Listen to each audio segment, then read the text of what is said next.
thing. Everybody say imagine. Imagine. Now, the same Hebrew word that is translated meditate is also translated imagine.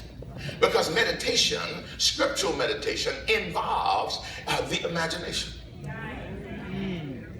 Now, if you have a reference Bible, there by the word imagine, there should be a little letter. And if you trace that little letter down to the margin, you'll see it has the word meditate because it's the same Hebrew word. So when I understand this, and that's what the Lord was teaching me, was he was having me use my imagination. Seeing my future on the canvas of my imagination.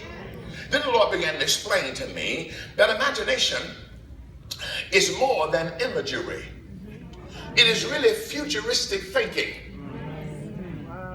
Simply because a blind man has no way of imaging. He doesn't have a reference of imaging. But he does have a reference of thinking of his future. And the problem is, you are focused on the wrong thing. No, you're more focused on where you are than where God wants to take you. Watch this. The purpose of ministry is to get you to reimagine your state. The woman there is planning her funeral for her and her husband in 1 Kings chapter 17. And the prophet comes along because all she's got is an image of dying. Her and her son. Thank you, lady, for giving me strength. Her and her son. I'm down the road. I got to move home. All right. So she's got this image of her and her son dying. 1 Kings chapter 17. Prophet comes along and ministers to her, and she gets another vision of her and her son eating every day. Are you listening to me? Yes. God uses this throughout the Bible.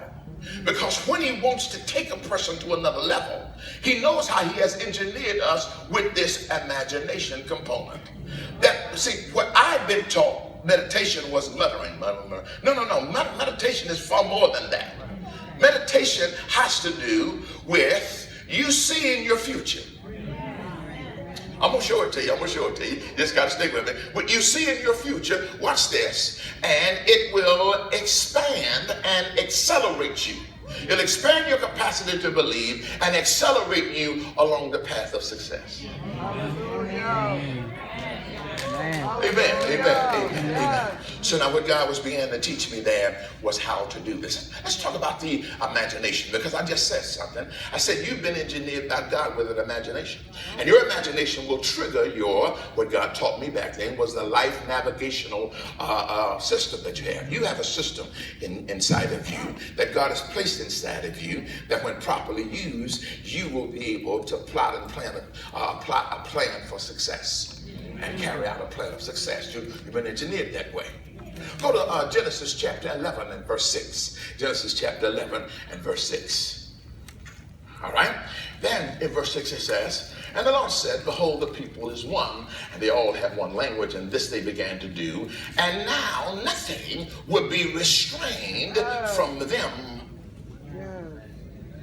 that they had imagined to do.